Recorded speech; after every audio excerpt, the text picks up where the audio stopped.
So I guess the thing everyone's wondering is what would it look like today? What would it look like yesterday? And the immediate reaction if Tyler Loop would have made his field goal.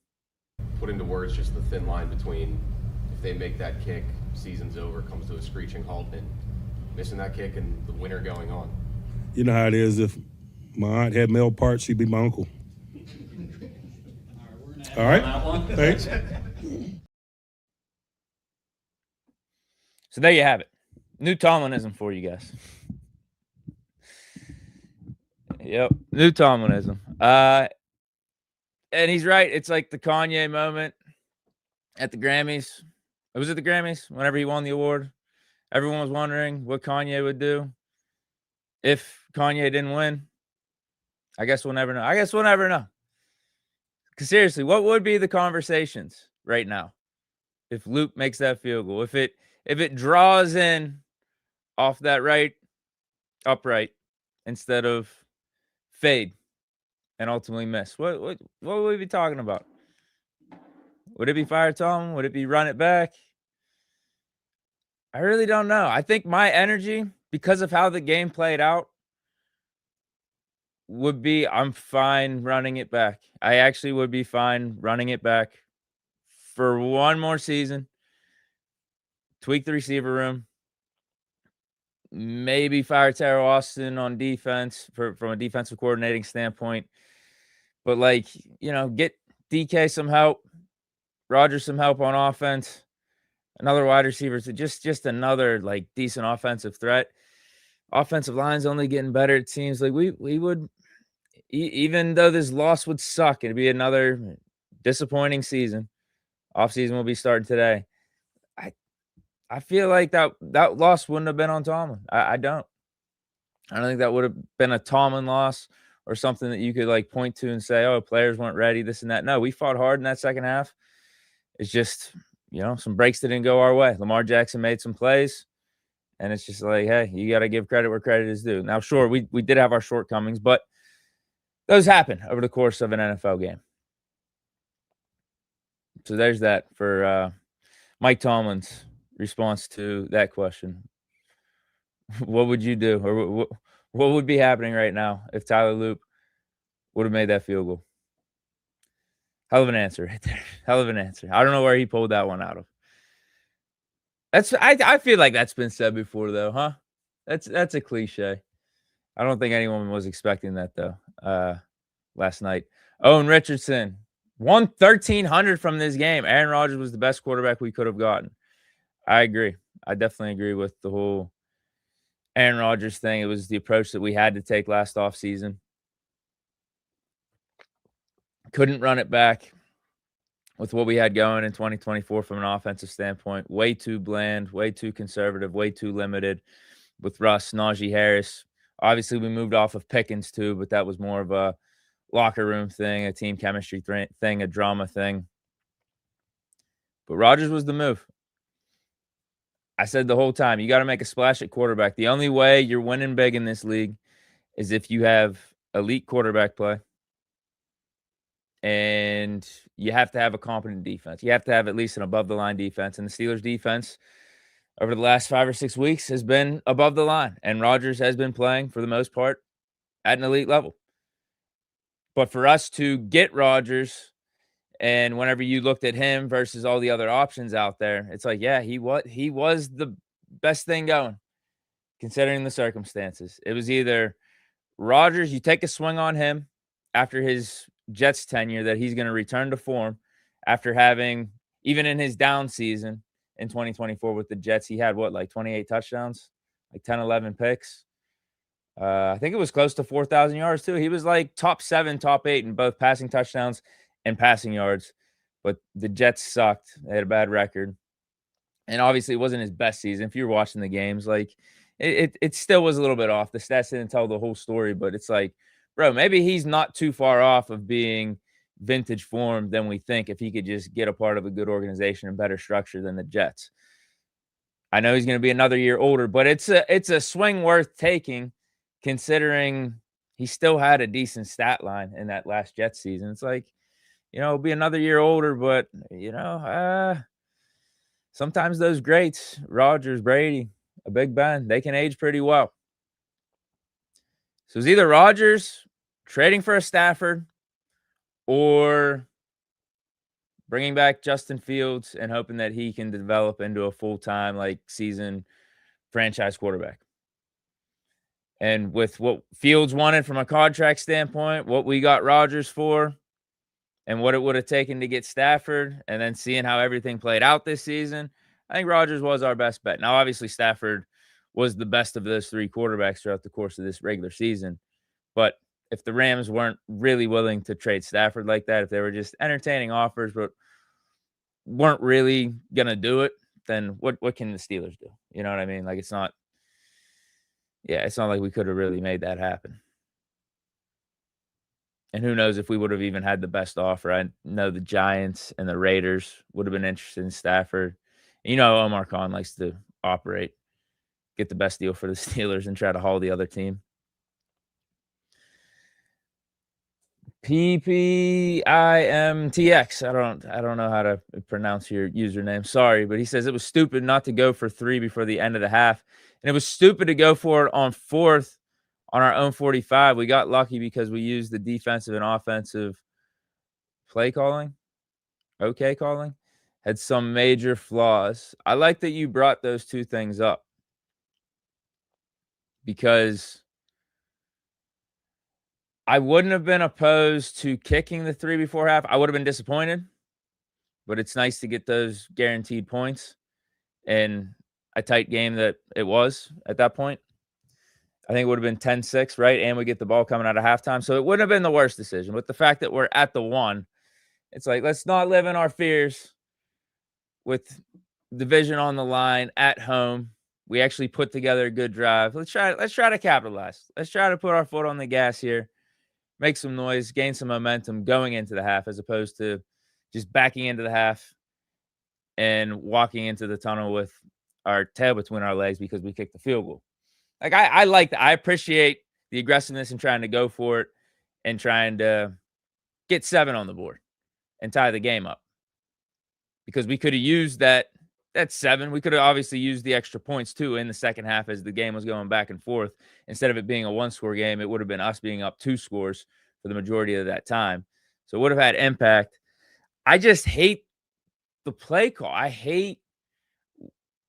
We should have just done the tush push. I could live with us not getting the tush push, because in those 4th and 1 scenarios, 4th and short scenarios, we've been majority successful. I don't know what our success rate is. It's probably 90-95% of us doing that play, the tush push with Connor Hayward, or doing some variant of it. Do that instead of the Gainwell pitch misdirection off to the side. The formation, the personnel that we had out there didn't make sense. I think it was too obvious, and that's the result that we get. I think the play was stupid. I don't think the mindset of going for it was stupid. I wouldn't have been completely opposed to the 3. I would have been disappointed, though. I would have been, thinking to myself, why are we living in our fears? Okay, this could help us down the stretch, though. We'll take the points, tight game. But I liked us going for it. Now, my sentiment about us doing the tush push there on that 4th and 1 and the fact that we've been so successful with it kind of juxtaposes to the other example you bring up here and how I'm going to react to that. Because, I didn't like the fact that we went for it on that 4th and 1. It was like 4th and – see, to me, it wasn't 4th and 1. It was more like 4th and 2. It was like 4th and 1.5, 4th and 1 3/4 yards. That was a 4th and a long 1. On just 1, which was the goal line, do the tush push. You're not guaranteed to get that tush push for the first down if it's 4th and potentially 2. Because you could see we got the 1 with literally, it was the brotherly shove. I mean, that's the other iteration of what people call the tush push over in Philly. But, I mean, it was the case here in Pittsburgh, too, because we had Cam Hayward in there at fullback pushing his brother, trying to get that first down. But it's like, you saw we got the 1. We just didn't get that extra half yard. And ultimately, we gave the ball to the Ravens on good field position there. So the fact that we went, probably should have, like, weirdly, maybe should have punted, or if we would have went for it, do something else instead of that tush push. So, like, I'm kind of contradicting myself right there, but I think in each given moment, it makes sense as to what I'm saying here because it was 4th and 1 down in the goal line right before half. You weren't giving the Ravens the ball in good field position or anything like that. The half's literally over. You're just going to go into halftime if you don't score on the tush push. Whereas you're at the middle of the field, giving the Ravens great field position if you don't get it. And it's 4th and like 1.5, almost 4th and 2. So different scenarios there. So based off your comment here, I guess I agree with half of it. It was stupid to go for it on 4th on our own 45. If we went for, I think we should have just done something different. Hindsight's always 20/20 with this type of shit, though. Right? I just think the tush push down before half off that good drive, that would have been the way to go. Ghost the Kid, all love Deke. Also, it almost feels like the Steelers have some kind of magic around us to be able to pull out these games like we have lately. So, I mean, team of destiny, maybe. I know that priest was throwing the holy water down by the end zone. I don't know who comes up with that shit. I don't know who thinks of that idea, if it's ever really been done before. Has that been done before? Was he? And I think, correct me if I'm wrong, I thought I saw 2 videos of him doing it in both end zones. So it wasn't specific to the one where Loop missed the field goal, but he was just trying to, I guess, make sure the whole field was blessed. And if it helps, it helped. I'll take it. I'm not going to be against it because I know there's a debate. It's funny because Aaron Rodgers talked about this in the past. The whole, does God help my team out as opposed to the other team? Whenever I think he was asked, or maybe he said it unprompted regarding like Russell Wilson and Russell Wilson's belief in like God is overseeing the Seahawks and overseeing his play, and is looking out for him. That Russ just prays, and good things are happening. Aaron Rodgers is like, man, I didn't know that like God only roots for his team or Russ as opposed to the Packers and me. So I don't know. Yeah, I don't know how that shit works. I guess that's something we're gonna have to ask God when we die.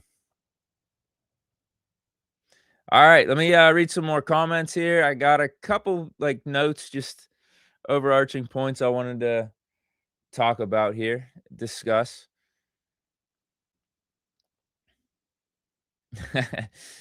It surely helps. Christopher says the holy water surely. I guess it ain't gonna hurt, right? I guess we could say that it's not gonna hurt. So why not do it? If it can only help, why not give it a go? Just like probably a bunch of you guys have superstitions, things you do on game day, wear your lucky jersey, sit in your lucky spot, don't leave the couch, whatever it is. I'm sure there's little things that all of us are trying to do out there for Steeler Nation, for this Steelers team to get the dub. And if it's not hurting, then hey, why not?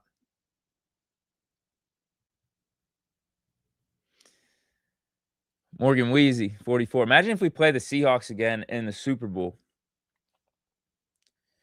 I mean, there's a chance. There's definitely a chance. I was gonna say, who would we want to play most in the Super Bowl if we look at the NFC teams right now? I know we were talking about for the last couple weeks who would be our optimal opponent for this wild card game if we're going to be the 4 seed, have the home playoff game. Who would we want to play at the 5? That was a more like realistic conversation, a more in the moment conversation, as opposed to something like this, because Super Bowl, that's 3 games away. We just got to win this first one. If I had to pick a team, though, I mean, the Packers would be the best story with Rodgers. Packers would for sure be the best story. And I feel like they haven't been playing that hot in the second half of the season. Buccaneers would maybe be, or Buccaneers didn't make it. I'm sorry. Panthers would be the team I want. Easily. I think Panthers. If somehow they go on a miraculous run and we face them in the Super Bowl, granted, you'd have to give them credit for winning 3 games in a row and show some respect for what they accomplished, but I'll take facing off against the Panthers if we make it to the Super Bowl over any of those NFC teams. It's not even close. Yeah, and this is a good point, too, with the Packers. Packers are really banged up. Don't have Michael Parsons. I think that game would look different. I think a rematch of Steelers-Packers would definitely look different. I think Rodgers would be the quarterback you could lean on better than a Jordan Love in that type of situation. Rodgers having been there, done that, the playoff experience, just everything. Like, I could see Jordan Love first time in that moment not being typically what Jordan Love is. Does the Monday night streak stay alive? Yeah, I mean, why not? I'm happy we're on Monday night for this wild card game. Maybe it's not going to be optimal for the next round if we win, but we just got to take it a week at a time. And if being on Monday night at home helps us, just like we were talking about with the holy water, I'm not going to be opposed.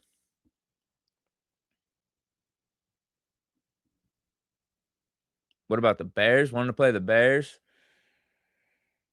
I would no, I mean, I would rather play the Panthers. Are you talking about Bears from a storyline standpoint? Maybe that's what you mean. Yeah, that would be funny. Rodgers wreaking havoc on the Bears again. Just when the Bears are having their best season of the last, like, 20, 25 years. Chicago's all up, feeling good. Then they gotta see Rodgers in the Super Bowl. They think he's gone too. He's not been on the Packers for the last, like, 3 years. Been out of the division, but okay. Shows up again. They thought they dodged a bullet in the regular season with Rodgers' wrist injury, had to sit out. They saw Mason, but the boogeyman returns just for the high stakes game of the whole season. That'd be great. Okay, one thing I want to bring up.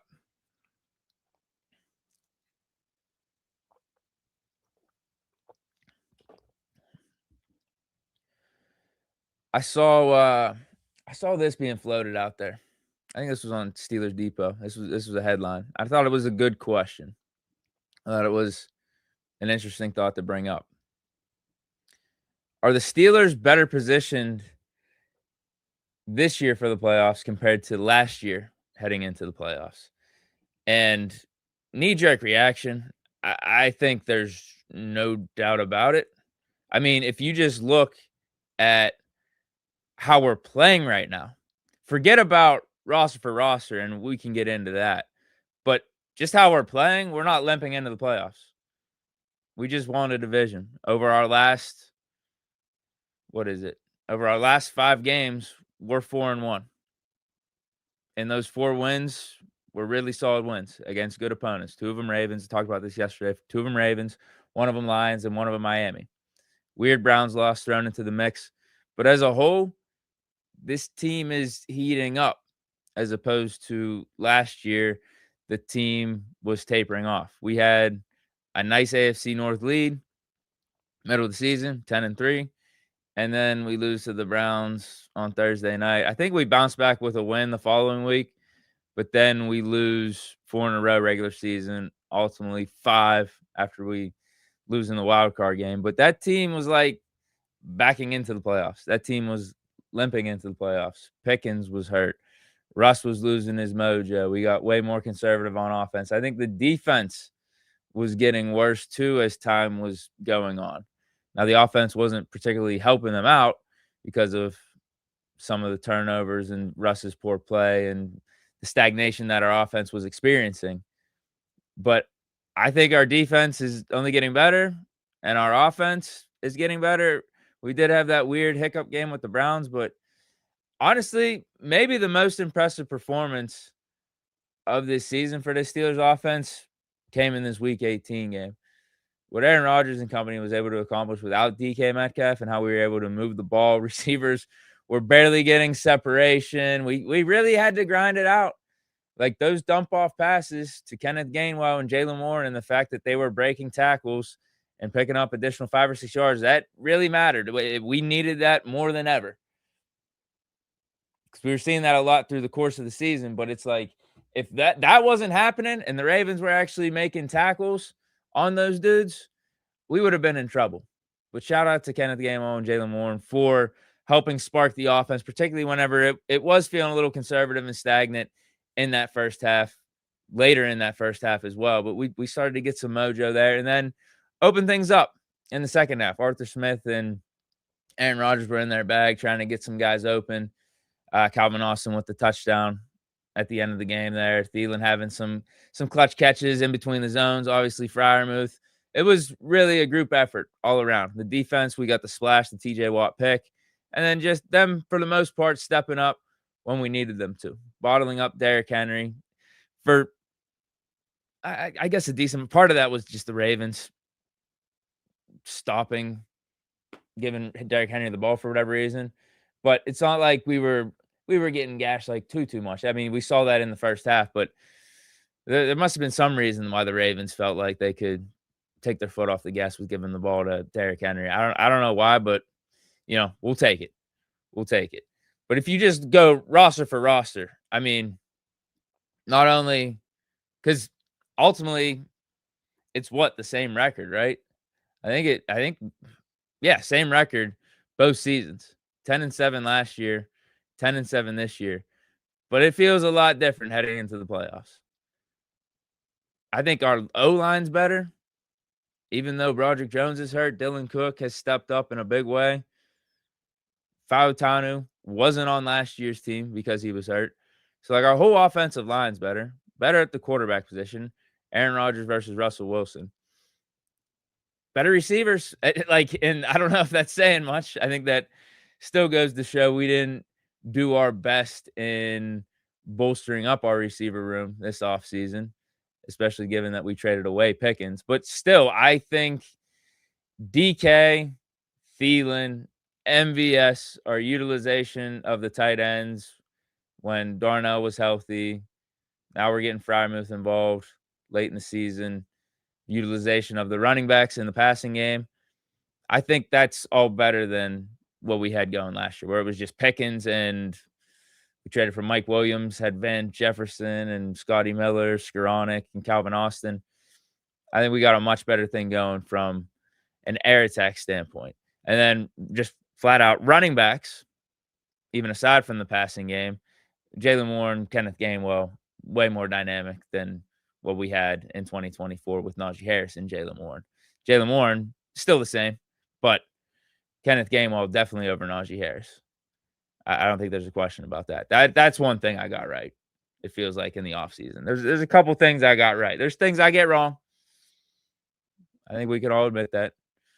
Things I get wrong at times, but what I got right was we need switch up on offense from a quarterback standpoint and a running back standpoint.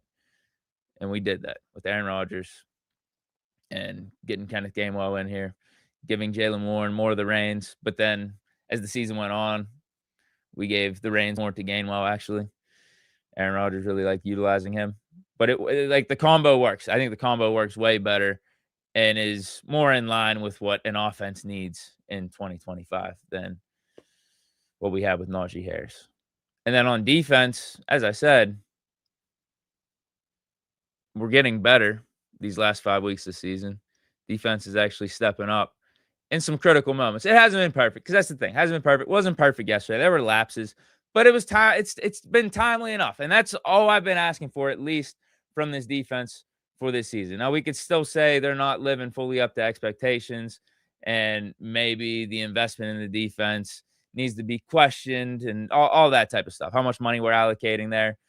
But all I'm asking for this season, again, elite quarterback play and a competent defense, a timely defense, a defense that can be clutch in big moments. Because some of those Kansas City teams that Mahomes won with, those defenses weren't like elite, but they were at least like top 15. And when the playoffs came around and they had faith that Mahomes and the offense was going to do their part, as long as they could do their thing, maybe get a splash turnover here or there, get a stop late in the game, then it's going to be all right. Then you see what ultimately those teams can accomplish. And I feel the same way with the Steelers team right now. Defense isn't perfect, but we've been getting better stopping the run. Secondary's obviously tightened up as we've gone on and really calibrated who our cornerbacks and safeties are. JPJ, Samuel, Eccles, and James Pierre. Like, as four really solid corners that you could rely on. Then Jalen Ramsey and Duggar as our safeties. Like, that's really good. And Patrick Queen, Peyton Wilson seem to be hitting. Cam Hayward having a really good season. Derek Harmon, whenever he's healthy, big impact on that defensive line. Keanu Benton's come around too. He had a slow start, but he's he's been a positive. You even saw Logan Lee yesterday getting after it, doing some things, coming out of nowhere. But YA Black's been a nice little addition in his rookie year. Compared to last year's defense, I mean, yeah, I mean, down the stretch, it was not good. And then you saw what we gave up against the Ravens in that wild card game on the ground, just getting absolutely shredded. The secondary, hold on, I actually want to see this because I'm thinking off the top of my head right now in a way. Because I'm just trying to think, our cornerbacks last year, we had JPJ and Dante Jackson. We got rid of Dante Jackson. I want to see this lineup. Okay, so we had Minka, Deshaun Elliott, JPJ, Dante Jackson. Patrick Queen was still here. We also still had a Landon Roberts.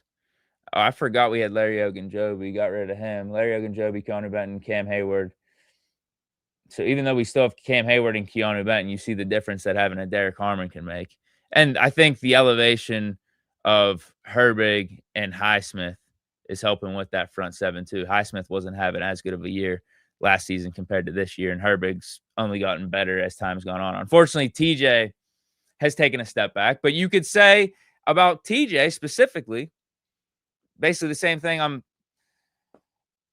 articulating with this whole team, in that we're getting hot at the right time, both offensively and defensively. I think TJ coming back from this lung had a good game, as opposed to TJ all of last year heading into the playoffs. Those last like 6 or 7 games, he was playing his worst ball.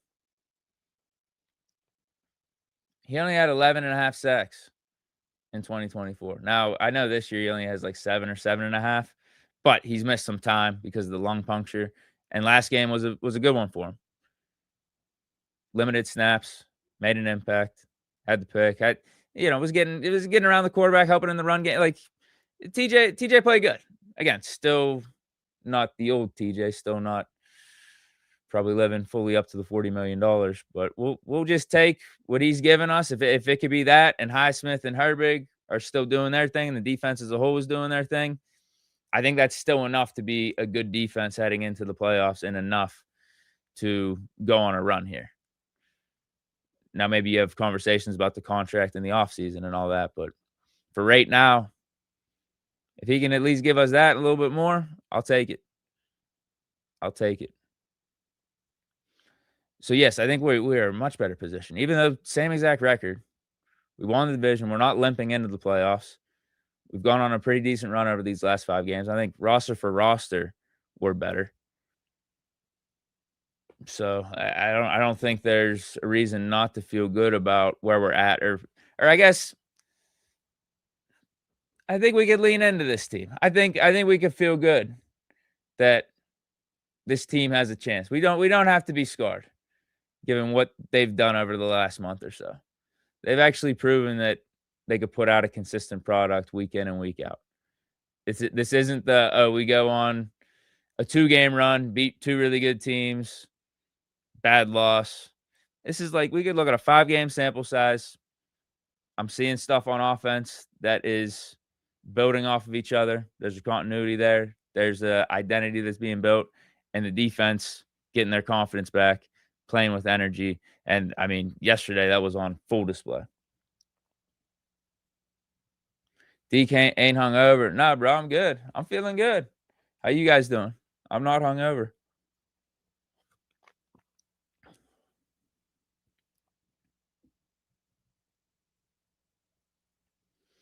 That's what I'm saying. Javon Curry says TJ doesn't get the sacks. He's just a tad slow on his get off. Yeah, he doesn't look the same. Herbig, Highsmith look a little bit more explosive right now.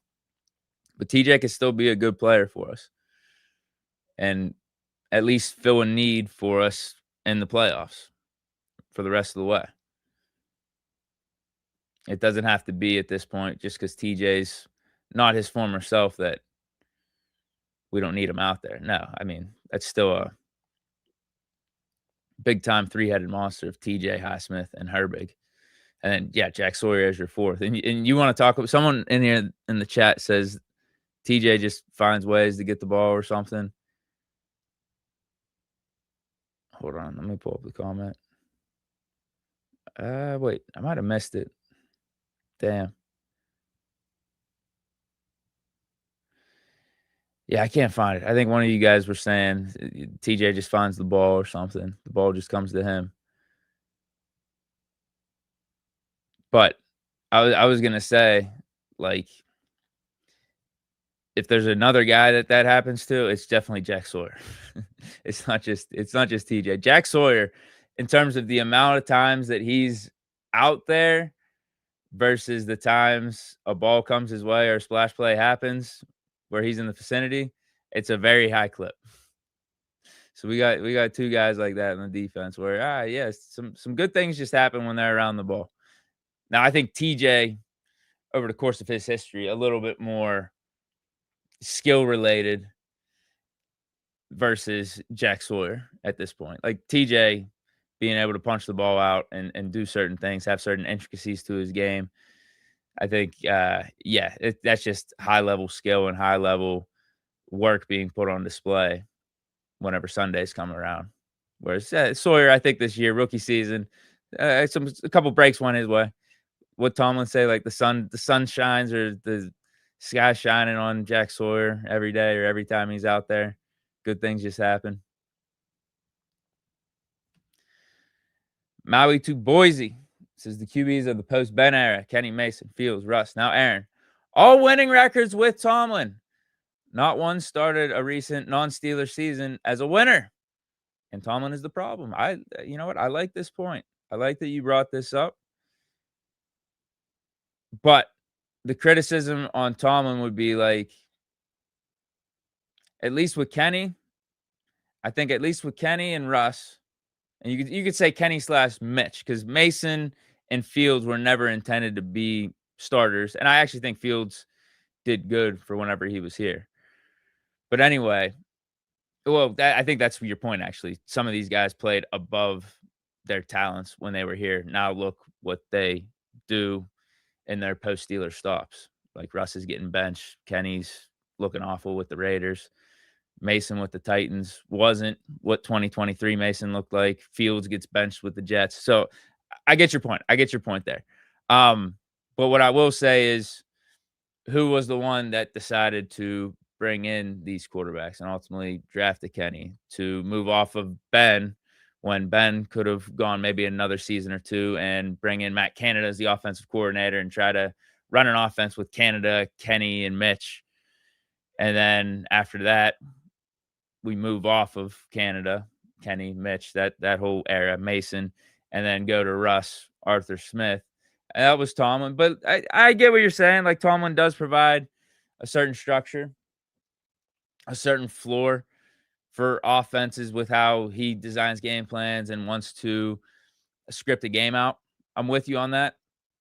But at the same time, I do think there have been legitimate questions about this team hitting its ceiling with Tomlin at the helm and the decisions we're making from an offensive standpoint, also a defensive standpoint, personnel that we're bringing, all that type of stuff. Because you'd be lying to yourself if you didn't think Tomlin had his say over all of that.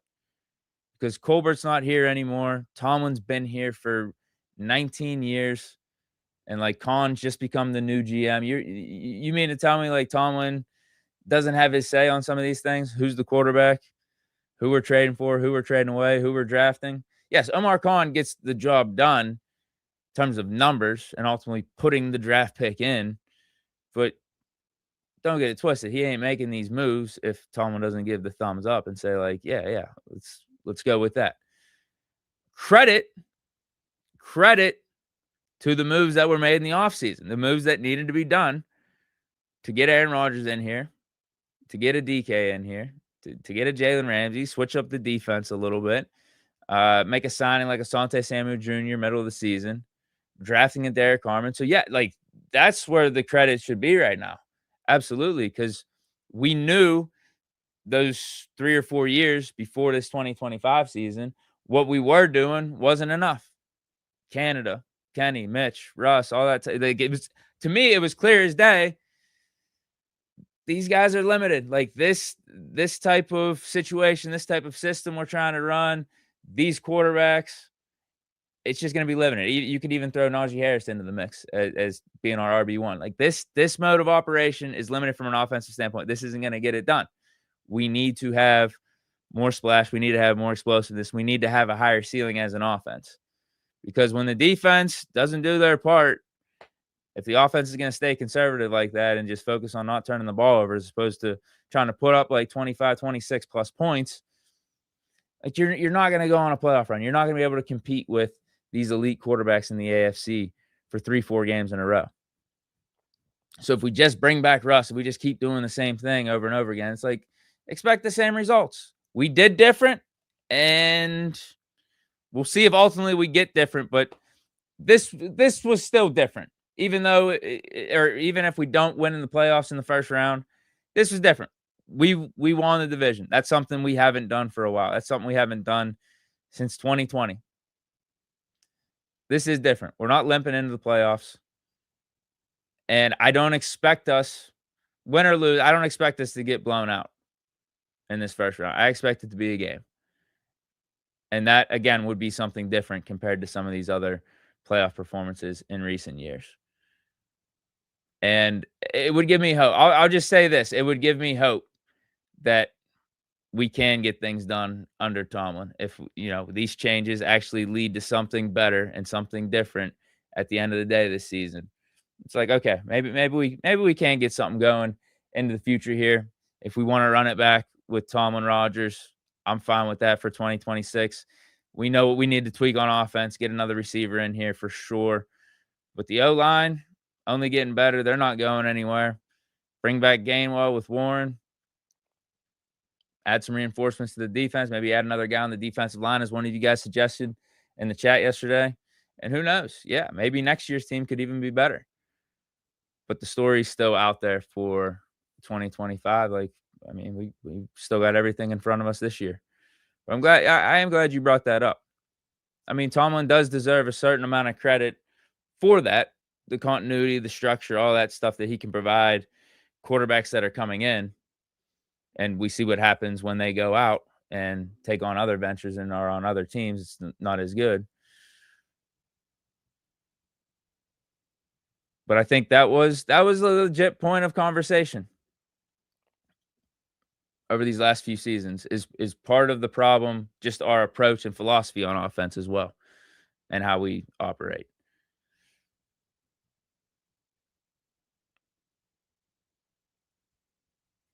Yep, just one. Yeah, I wouldn't mind two. You're saying one more receiver. I wouldn't mind two. Get one in the draft and get one in free agency.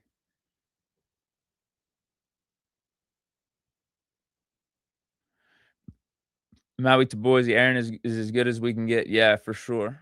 For sure. If we're talking about next year, absolutely. And this year. We already went through that conversation between Rodgers, Stafford, Fields. Rodgers' contract of being on a 1-year deal for like $13 million versus what it would have taken to get Stafford in here and the contract we would have had to give him. And then we see how Fields looks with the Jets. Just made a lot of sense and is making a lot of sense. That decision's paying off. A couple other things. Let's see. Okay. I wrote this down. And Rodgers was talking about this yesterday. That Week 18 win against the Ravens, and this actually goes back to everything I was just talking about. This is good. The Maui to Boise comment about Aaron Rodgers being the quarterback here and comparing him to the last however many quarterbacks, and me explaining that it feels different this year. And I think Aaron Rodgers is a big reason why. Just the savvy he brings to the table, the high level of excellence, that level of quarterback play we haven't seen in a minute since Big Ben has definitely mattered. And I think there's been times throughout this season you see the team start to believe a little bit more. When Rodgers has a game where he's throwing for 3 or 4 touchdowns, when he's having these crazy-ass second halves and clutching up when the defense is all over the place, giving up points, but then the offense just responds. And then yesterday was the latest example of that. And I'm thinking to myself, this is something, whenever you talk about a season from week 1 to week 18, just the regular season at least. This is something a lot of these dudes on this team that have been staples over the recent years haven't seen, haven't witnessed. Like, they've got their moments where, last year we talked about the Russ run. We go 10-3 and Russ is looking good, all that stuff. But then we falter. Like, there was probably a level of confidence we were feeling ourselves, but then it's like, man, we didn't really close. So, like, is there belief that there's light on the other side of the tunnel when things are getting a little bit rockier, even when things get good? Because when things get good, it seems like things start to go bad and we can't keep a consistent flow. Like, none of these dudes, like a Freiermuth, even Cam Hayward, it's been long for him. Him or even like a TJ Watt. TJ Watt doesn't have a playoff win. Think about that. And it's been a while for him since he's witnessed a Steeler team actually close out a season as emphatically as we did yesterday and see a quarterback elevate the offense in the second half and convert on really crucial downs and move the ball at this high clip and score points when needed in these high stakes situations. It's been a while. It's been a while. A Highsmith. Think of all these dudes that's been around, a Broderick Jones, even like a Calvin Austin.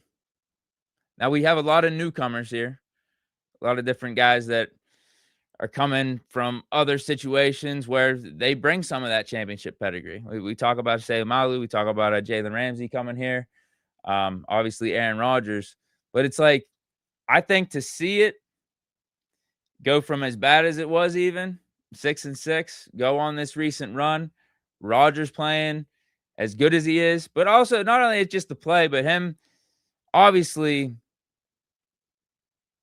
encouraging guys behind the scenes, obviously like lifting guys up, because you could tell teammates love him, and he's just uplifting dudes there and not being a malcontent, not being what is Colin Cowherd call him? Prickly, not being anything like that, not being passive aggressive, none of that shit. He's lifting teammates up and he's delivering on the field. And we got the division locked up yesterday in dramatic fashion. Rodgers plays lights out. We're on this 4-1 run over the last 5 games. I think there has to be an extra amount of belief that, oh, wait, yeah, maybe we can go on a run. Something that's, I could argue hasn't been there since like Ben retired, really, in these last however many teams. Because even though we've had different good stretches with Russ, with Kenny, over these last 3 or 4 seasons, like something always goes wrong, and then we shit the bed down the stretch. We go one and done in the playoffs, or we fall into the playoffs. There was lacking belief. There was lacking leadership. Like, even if we did make the playoffs, it's like, can we really do anything? Can we really make some noise? I think now there's a belief because of Rodgers, because of how this team's been playing. Some of the veteran guys, you can include Jalen Ramsey on defense, who has some championship pedigree coming over from the Rams. Or he was with the Dolphins, but you get what I mean, won the Super Bowl with the Rams. Hey, why not us? Like really, why not us? Why not us? We were 6-6. Everyone was against us, backs up against the wall. And we just did that. Little adversity there with the Cleveland game, but still closed it out at home. We didn't even have DK Metcalf on offense. And we put up how many points? I don't even remember. With 26? Yeah, 26-24 final score. So there has to be. I think there has to be a belief. There's just a getting hot at the right time element to this. Momentum, mojo, all flowing, all snowballing in the perfect moment as we gear up for this home wildcard game against the Texans. And it's like, hey, man, you got a Rodgers who's been there, done that, who's been playing good for us, has been a steadying force this whole season, providing that quarterback play we've been lacking. I think there has to be a belief. Has to be. And that's something that we have not experienced with this team in a little bit. And there's something to be said for that. I think there's a lot of belief in the leadership of the team. I think there's an important part of the leadership role in being as even keel as possible and always believing you got a chance. But it takes moments like this You know, we back in 2010, we were 9-6 playing Chicago last game of the year, and we eked out a close one in the fourth quarter, 10-3, and it gave us a little bit of belief. And then we went on a run where we were underdogs, I believe, the entire playoffs. We're underdogs at home tonight against our division rival. I think it's going to give us some belief. Now we're playing, I believe, the Texans. Is that right? They're coming off 9 in a row, I think. So who knows if they'll make us an underdog again at home. But the belief level in the locker room after a win like this is exponentially greater, which is what you want to have going into next week. And then obviously we had DK back. I think this, not only the home field thing, but I think we're a team that the other AFC don't want to mess with right now. Are we the hottest team going into these playoffs from an AFC standpoint? No, Texans want to. Actually, a lot of these AFC teams are hot right now. But there's like an extra edge to us that I don't know if some of these other teams have, because they've had their playoff positions locked up for a little bit now, whereas we've been having to grind it out these last 4 or 5 weeks. And basically week 18 was a playoff game for us. So we have that like edge, that mentality. Like, bro, this Ravens game, this is not only going to be a tough test, this is going to be a big game for us against AFC North division rival, all that type of stuff. But it's like, this is really a playoff game. This is do or die. So those other teams haven't even started to have that really mentality just yet. Whereas we're a week ahead of schedule with that, like completely being locked in. And you could even say weeks ahead of schedule. I think there's something to be said for that too. Hold on, let me look up. I want to look up this AFC playoff picture and just take a glance at it real quick.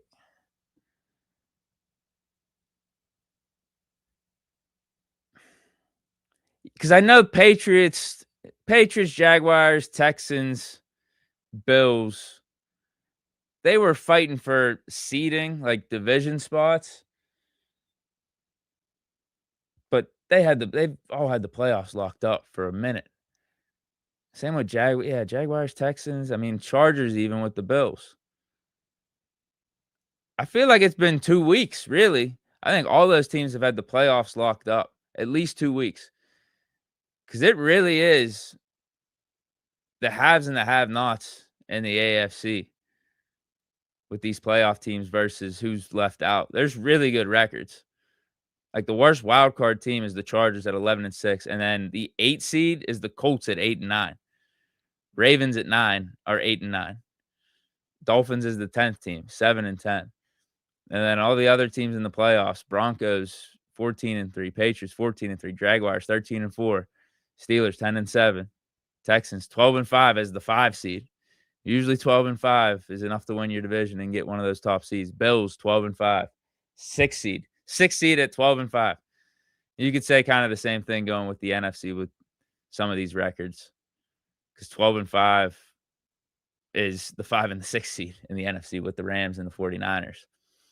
But we got momentum. Even if you want to talk about other teams playing good this season, I don't know if anyone's as hot as the Steelers right now, or running on that like chip on the shoulder mentality, backs up against the wall mentality. I think we're a team that no one wants to mess with. That's something you want to say for a team heading into the playoffs. Something you always want to say. You never want to peak too early. Justin Gordon, and we're as healthy as pretty much we possibly could be. Another thing to consider there. Who are we missing? Who are we missing that's out there that we feel like we could really use? I know Broderick's out for the season, but with Dylan Cook playing the way that he is, like, he's now our starter. Feeling great about him being our starting left tackle. I guess Darnell Washington. But you would take that. If you were asked, Darnell Washington would be really like your only injured player, only guy that you're potentially missing heading into the playoffs. How do you feel about your team's health? You would feel amazing. You would feel ecstatic. We got our top 4 corners. We got our 2 safeties. Now, this wasn't the plan. You know what I mean? Deshaun Elliott's out. But it's like we have our guys figured out. We have our combination. We have our roster configuration right now from a defense and offensive standpoint to where everyone that's supposed to be out there is out there outside of Darnell Washington. But the Steelers could use that potentially as a blessing in disguise and involve Pat Freiermuth more in the offense, as we saw in yesterday's game. But we are still missing Darnell. We definitely are. I would take him over a Jonnu Smith. Justin Gordon 2293. If anything, blame the GM, Kevin, for not being savvy enough to get the picks required to get a top 10 quarterback and finding the diamond in the rough. KP8 wasn't it. Again, I think that's more of a Tomlin call. I don't think that was a Kevin Colbert call on Kenny Pickett, because that was literally Colbert's last draft. And then after the draft, he retired. He wasn't going to pick someone that Tomlin wasn't good with. You know what I mean? I think Tomlin definitely had his say on what quarterback was going to be the next guy after Ben. And I think he wanted Kenny Pickett. I think he really liked what Kenny Pickett did at Pitt, evaluated him in a positive light. And we saw some moments from Kenny here. We did. We saw some clutchness. We saw some fourth quarter stuff, but ultimately it wasn't meant to be. Didn't work out. And I'm out on Kenny Pickett as being a good quarterback. So I don't even really want to talk about this that deeply. I already said a few weeks ago, I'm done. I'm out. I'm calling it quits. My take's that Kenny Pickett is a good quarterback. I've run its course. We're done. No more. No more blaming the Steelers organization for sabotage, anything like that. We could say they did him dirty a little bit. It wasn't an optimal scenario we put him in. But maybe Kenny is also his own problem in a way. Because we would see something by now. With the opportunities that he's gotten, he also gets injured too much. We would see something more than what he's offered. If we're talking about him being a franchise quarterback or even being like a good quarterback, like a top 15, top 20 quarterback. That if you surround him with a good team, maybe you could be a playoff contender, anything. So, something like a Baker Mayfield. Or like a Brock Purdy. I mean, Brock Purdy's better than that. Brock Purdy might be top 10. Brock Purdy's a damn good quarterback. So maybe I don't know if I should put him in that category. I think I don't know if he gets enough credit, honestly, because even when they lost, he played good in that Super Bowl. And Niners have dealt with injuries. He's even been injured. He's actually becoming like a guy now. He's not just, I'm part of this team where there's a bunch of weapons and really good players. There was another comment here I wanted to read. I'm sorry. You guys are moving the chat on me. There's a couple good takes here. Damn. Hold on.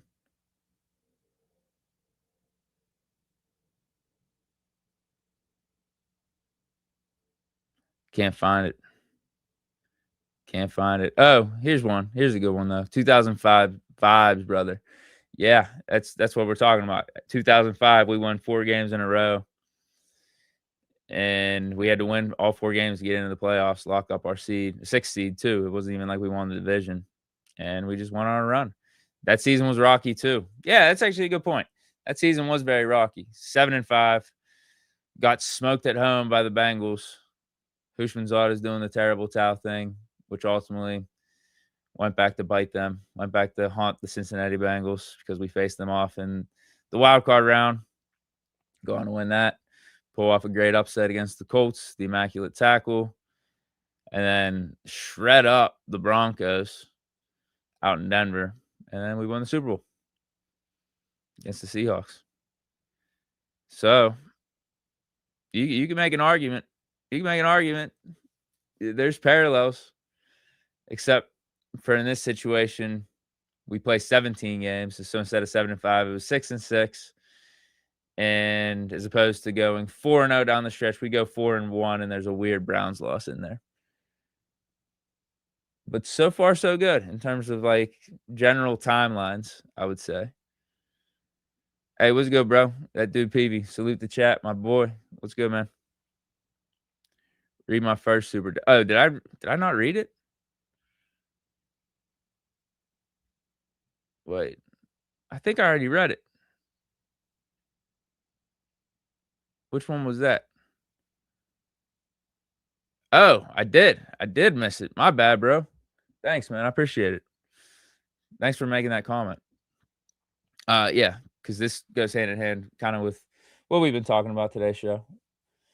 Or actually, I mentioned it yesterday. Remember, I was asking about where would you guys rank Hurts? Because all these teams over the last 20, 25 years have had, a Hall of Fame franchise type of quarterback to get it done.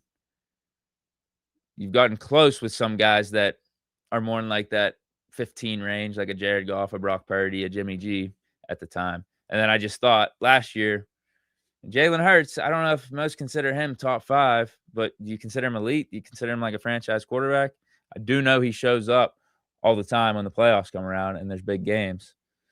Justin Gordon, though, says, let's be real. Every team in the playoffs, with the exception of Hurts and Purdy, have a quarterback in the top 10 of their draft class. Ben was 11th in 04. Tomlin and Pitt won't apologize for not sucking to get one. And that's why Rodgers was such a good move. You have a chance for a short window to get some elite quarterback play in here on a discount if he can return to form, if he can stay healthy, which he has. There's been a bad game or two from Rodgers this year. But as he mentioned, that may go, like if he comes back in 2026, those weird games, those weird off games may disappear or may be less frequent because of continuity. You got to think this is the first year for Rodgers with Arthur Smith and this whole system and the weapons that he has. So maybe just the fact that everyone's so new in this offense, though, especially with Rodgers being the quarterback, might be something to be said for just another year. Even though Rodgers will go from 42 to 43, if he's still feeling spry, if he's still feeling that he could do it, still sling it like we've seen this season, still saw yesterday, throwing some lasers over the middle of the field, he still got it like that, and we could protect him. Yeah, maybe he's even better. And because I don't know, where would you rank Rodgers? I think this season he's been at least top 10. I would put him top 10. I know he doesn't have the gaudiest of stats, but the touchdown to interception ratio is there, completion percentage, the efficiency, the clutchness in some of these fourth quarters, and just playing winning football all around. Missed a game and a half. He doesn't have the most passing yards or anything, but that hit yesterday too. You know how I bet the over-under for the Steelers? I also bet Aaron Rodgers over on his passing touchdowns, which I think they had set at like something ridiculously low. It might have been in the teens, but that hit a couple weeks ago whenever we did our 9 wins. And then his passing yard over-under hit yesterday. They had it at 3,200. I didn't put anything crazy on. I think I put like $50. It wasn't anything crazy, but that was another little nice caveat from yesterday's game that I'll take. Not only are we in the playoffs, we won the division, but Rodgers hit his over total on the passing yards. But I think, yeah, you're right. And I think you would categorize Hurts and Purdy as upper echelon type of quarterbacks. Top, worst case, top 15. Maybe you're having conversations about top 10. Yeah, how would you rank these? Actually, this would be a great little exercise right now. Thank you for this comment. This just sparked my mind.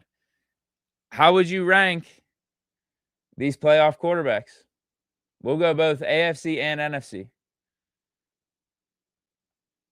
I'll do, for trolling purposes, I would love to just do put Aaron Rodgers 1. Aaron Rodgers 1.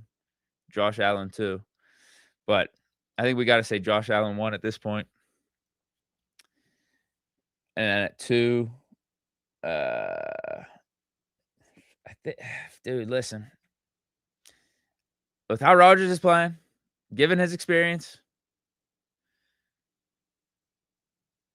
I don't know if it's biased because there's other guys that are way more in their prime right now.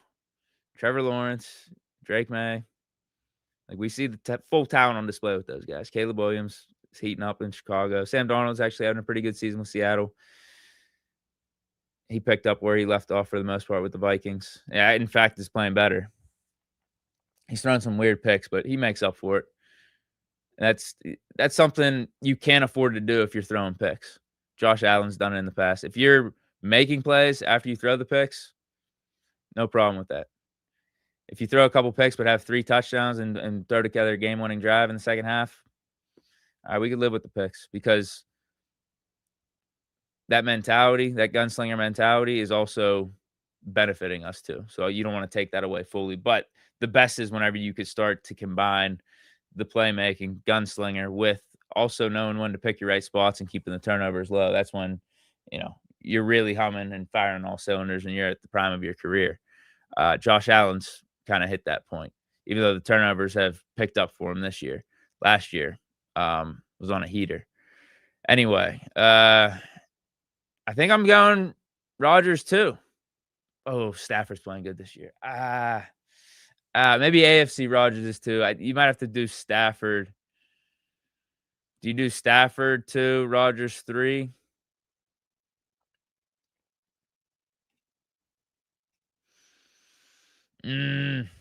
Yeah, probably. Stafford 2, Rodgers 3. Then I'll go. This is all off the cuff. So Allen 1, Rodgers. What did I say? Stafford 2, Rodgers 3.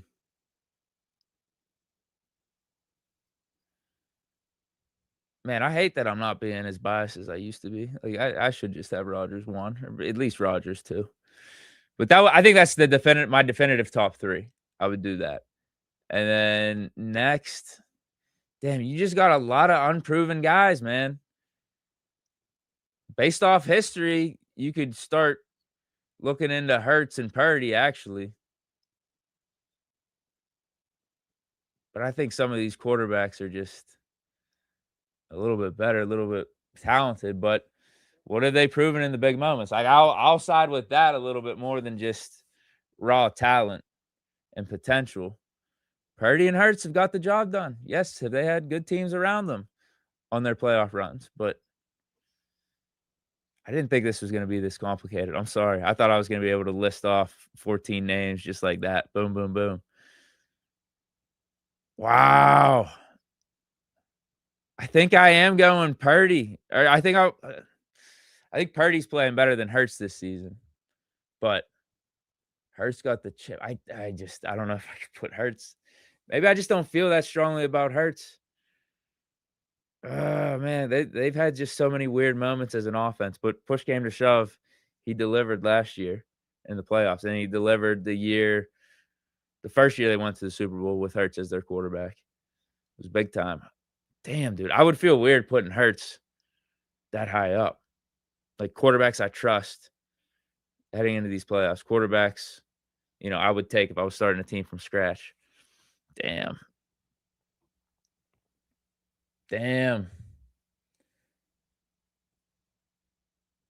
I think I would go. I think I would actually do Purdy then Hurts. Damn. Purdy then Hurts. Then I know Drake May's playing good. Purdy Hurts. We'll say Drake May. And then Herbert, Lawrence, Darnold. Where do we have Caleb Williams? I think Caleb Williams needs, but he's been playing really good this year. Damn, dude, I'm struggling with this. I really am. Bo Nix and Bryce Young are at the bottom. They're at the bottom. And I'm forgetting about Jordan Love too. Damn. Let me read some of your guys' lists. Do you guys have lists? Because I am struggling with this quarterback ranking for the playoffs right now. I really am. Alsauce 87. Steelers could have had Hurts, but Claypool. ... You still had Ben. I mean, yeah, I don't blame the Steelers for not getting a quarterback. Some people do, though, for not having like a predecessor or what would I say, successor for Ben, like waiting in the wings. I guess we tried with Mason kind of, but that didn't work. Avery 370Z with 99 cents. Thanks, bro. I read one of your guys' comments from yesterday's vid because I think I shit on someone for giving me 99 cents. I was like, yeah, can we bump that up at least another $1? Can we get it to at least $2 or $5 instead of just 99? I mean, obviously, I'm just making a joke, trying to be funny, but someone in the comments said, you should just be appreciative of 99 cents. And they were right. I was like, you know what? Yeah, why am I even making a joke of that? I mean, giving some extra money, even if it is 90, like, I'm fine with that. What does the Bible say? The Bible does say, like, when someone gives with all their heart, like whatever it is, even if it's a penny, even if it's in general, like a considered a low amount, if that's like all they got and that's what's in their heart, should be appreciative of that. Doesn't make a difference. So thank you for that. I'm learning lessons. I'm trying to be better. Avery says PQ got to go, hiding behind that stout defensive line in the run game. I thought he's been playing good. PQ's been playing good. He's still. We got Bill with the $1. Thanks, man. Thank you. Let me see. All right, you guys still want the hats? I don't know what the energy is with the hats. Pierce Trexler says, Deke, the discount code for the hats. Miss Deekmas, but we'll pick one up now that we won the North. Even though it says non-losing season. I mean, because that's the thing. The non-losing season thing still sticks. It still holds up, even if we won the North, even if we go on to win a Super Bowl. We're still ultimately non-losing season champs. That's the first step in our progression and evolution that we had to take. I said yesterday, I didn't want to make the hats. I had to. And ultimately, I wanted to make the hats to destroy the hats, to not have to wear the hats, to tape over the hats, AFC North, to tape over the hats, divisional, to tape over the hats, AFC champions, ultimately, and Super Bowl champions. That's what I want to do. I don't want it to just say non-losing season champs. I want it to be better than that. But it looked like at that time, that's all we were going to be again. That's all this team ever was. That's our ceiling. We're cursed as the non-losing season champions. And I think the hats may be the spark that this team needed. Once I made them, all of a sudden, you see we're going on this little run. Need a hat. All right, well, maybe we'll make an AFC North champions discount code. If I do, which, yeah, I might. If you guys miss Deekmas and want a hat, I'll make it up for you guys. Vibes are high. We're in the playoffs, so we'll do something. Probably the same thing. I'll do it just 25% off. We'll just make the discount code something different. Maybe it'll be like AFC champions or AFC North, something like that. All right, you guys got your quarterback rankings here? All right, I gotta look into this. Is there film? Is there film out there on PQ making some business decisions? Because I gotta look into this. I feel like because I thought he played good. Now maybe I wasn't as locked in on the game as I could have been from like an X's and O's standpoint, like just watching every player and what they're doing detail. I was just more taking in the vibes, taking in the whole game and the flow of it. Patrick Fox with the 10 spot says, you're the man, Deke. I appreciate it, bro. I did almost say Dickmas. Almost. Oh, I just said it right there. All right, so no one has their quarterback rankings. I guess it's up to me. I gotta nail down these quarterback rankings. Damn, bro. If I'm going off just straight talent, like I have Caleb Williams way high. Like I would have Caleb Williams and May and Herbert, Trevor Lawrence higher than Purdy and Hurts. I'm really struggling. How about we save it for tomorrow? How about that? I'll rank the top 14 quarterbacks in the playoffs tomorrow. So I really got to think about this. I wasn't prepared. I got to dive in. I feel like I got to have reasons for each guy. I think my top 3, though, is what I stated. Allen, Rodgers, and Stafford. Whatever order. Whatever order you want to. I want to put Rodgers 1, but we know Josh Allen. He's on a heater. I mean, you could argue Stafford's had the best season of those 3, actually. But Josh Allen is the Bills' offense. We know that. Stafford has a lot more help with the Rams, with McVay and those receivers.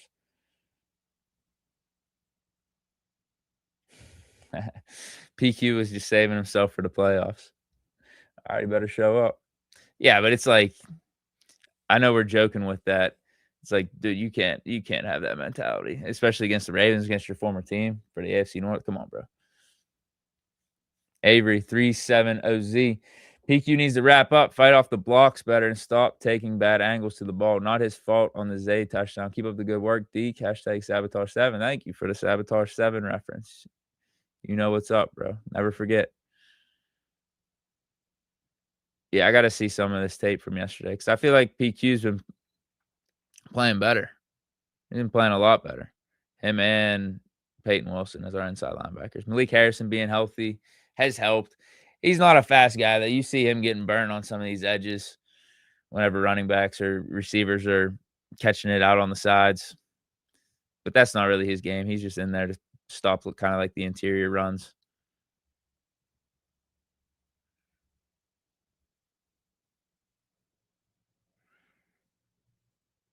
All right, guys. Wait, the DK story. All right, now you got my interest. I was just about to say it might be time to wrap this thing up. What's this DK story? Hold on.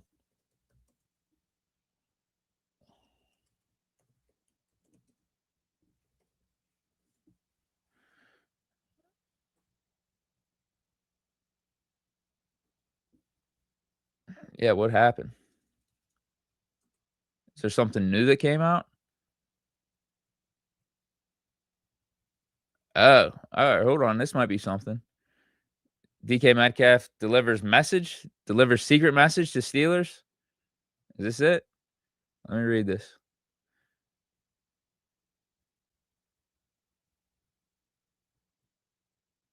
All right, this isn't like that deep. I don't know if this is something that notable, but Pat Fryermuth said it's too bad DK couldn't come back and compete with us. He called me at like 7:00 before the game, and he was like, "Man, go get this done. I love you, man."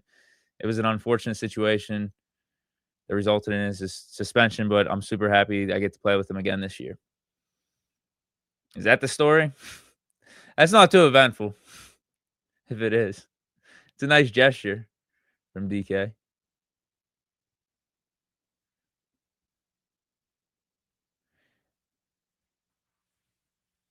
Deke, are you happy Tomlin probably bought himself another year unless we get smoked by the Texans? Yes, I am. I want to keep Tomlin.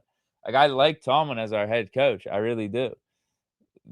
The reason for me calling for his job or thinking that it might be time to part ways is just simply based off the results and what I see from an on-the-field product standpoint.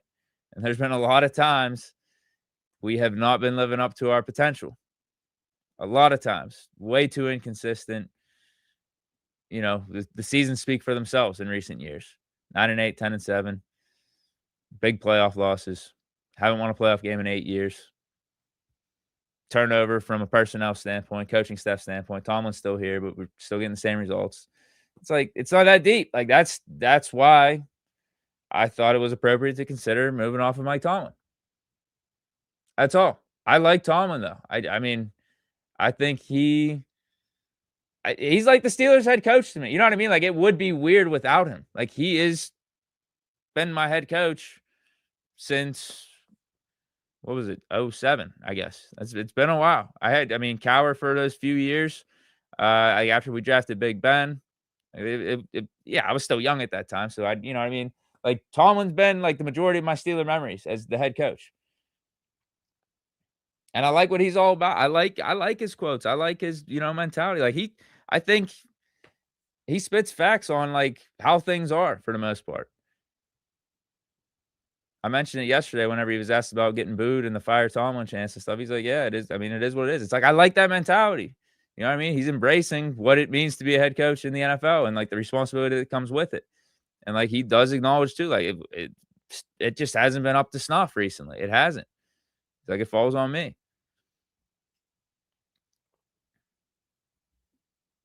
We just need better results. That's all. And I know the players love Tomlin. That's what we keep hearing. And they're saying it in their interviews. They want to fight for Tomlin. They want to win these games for Tomlin. It's like, good. Let's see the wins. And we're seeing the wins right now. We're seeing the response from the point that we were 6-6. We are seeing the response from the players like actually take place on the field. We've heard about it in the past, right? But we're not seeing it on the field. We're seeing lackluster performances. We're seeing give up, missed tackles, missed assignment, like left and right in high stakes games. So far, the response has been not that. The response has been good football from this team. Oh, DK posted the Drewski skit of getting out of jail. That's the DK story. He tweeted out a Drewski skit. Okay, that's pretty cool. That's funny.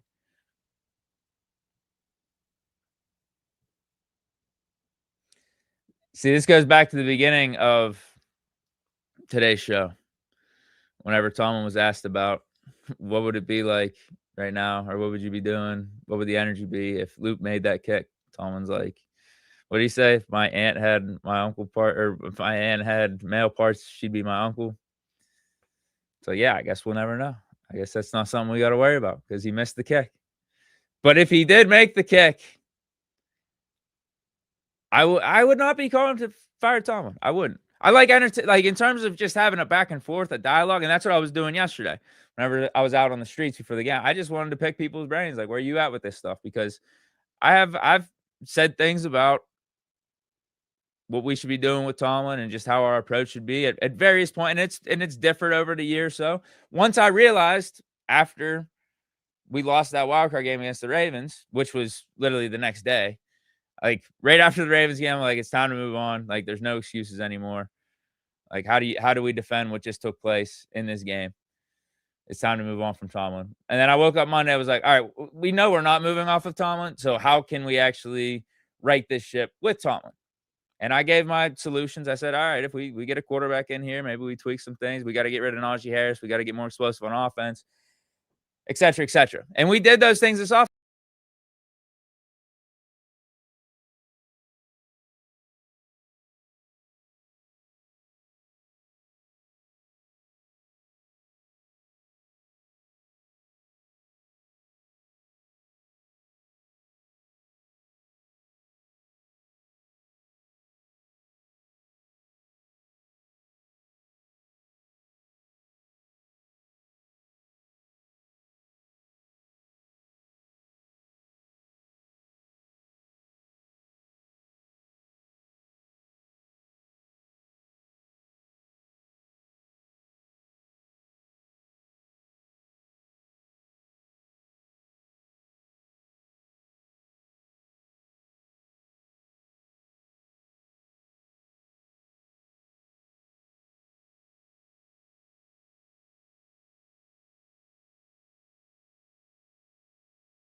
Are we good? We back?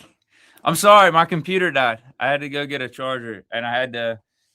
The mic's gonna be different. The mic's worse. I'm sorry about that. Sorry. I had to clear an outlet for the charger, so I got rid of the mic. I hope it's still gonna be good enough. I mean, I've done this before without the main mic, and it's been okay. It's been good enough. Not the best quality, but it's not bad. Back to what I was saying, though. Shit. Yeah, if Luke makes that kid, we be chanting fire Tomlin. Yeah. What was I saying? Oh, yeah. I've had my different takes on the. I think it's just been at least worth the conversation, no matter what way you want to slice it. Of, yeah, it might be the appropriate time to move off of Tomlin. And I'm not the only one that has said that. There's been a ton of guys that have said this. Like, former Steelers, like Hall of Fame type of Steelers. You know what I mean? Like, I think everyone has seen it and has understood that at one point in time over the last like year or so, maybe it is time to change direction. But the fact that we did bring Tomlin back, we made the moves that we made this offseason. I was pumped coming into this year. I was like, okay, let's see what we could do with this new look squad. I like the decisions that were made. Tomlin and company impressed me this offseason with the personnel choices. But then, you know, we get to the 6-6 point in the season. It's like same old shit. I guess this ain't working. This ain't working. We're seeing a lot of the same hiccups, a lot of the same misfortunes with these Steelers teams pop up. So I'm sorry, I'm getting a call right now. I might have to take that. I might have to take that in a little bit. We'll finish up this show though. I'm trying to think here. Within the next like 5 or 10 minutes, I'd say. Avery 37OZ. PQ can stop the stream, but not Derrick Henry. SMH. If PQ pull the plug, is that what you're saying? Oh man, you guys are funny. No, it was just the charger, man. Yeah, computer died out. I thought I had like still another like 5% left. I thought I was gonna be able to make it, but no, I wasn't expecting that. I was in the middle of like a good take too. I was rolling. But all right, yeah, maybe I'll wrap this up. Make this phone call because I don't know what else I got to say. I don't know if there's anything else I need to get into right now. Unless, again, if you guys bring up comments that I find interesting in the meantime, as I'm just, I guess, drifting off here.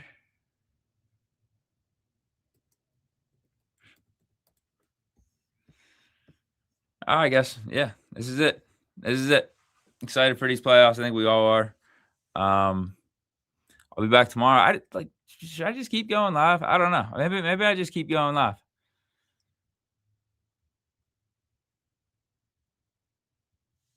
We'll see. Stay tuned. I'll let you guys know. I do like the live vibes. I really do.